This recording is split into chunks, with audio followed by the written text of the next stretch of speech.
Okay, folks, for week 6, our first statistic is a one-way ANOVA. You'll see it's in the data, it's in the course file library, and it's called onewayANOVA.sav. Again, as you learned last week, this is stacked data, so group membership is stacked up on top of itself. And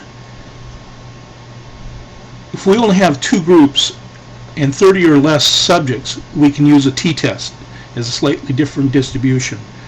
If we have more than 30 subjects, or if we have more than 2 groups, then we need to use one-way ANOVA. So in this situation, you see that group membership is coded 1, 2, 3, and here is the dependent measure over here. Let's take a look at variable view.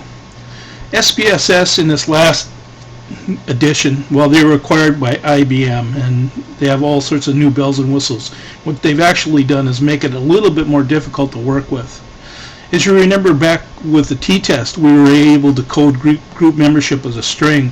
With ANOVA, we can't do that. So the dependent measure score is coded as a scale measurement, and group is coded as numeric. And it's here where we define the variables.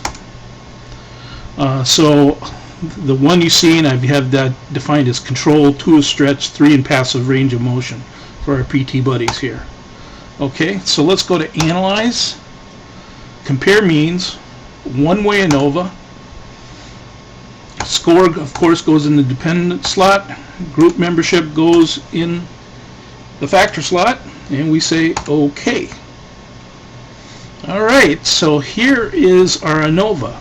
We know that we have statistical significance, it's 0.008, but what I don't know is where the difference is between the 3 groups.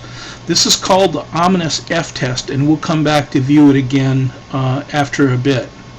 So what we now need to figure out is where are the differences between the 2 groups, and I'll do that in another video.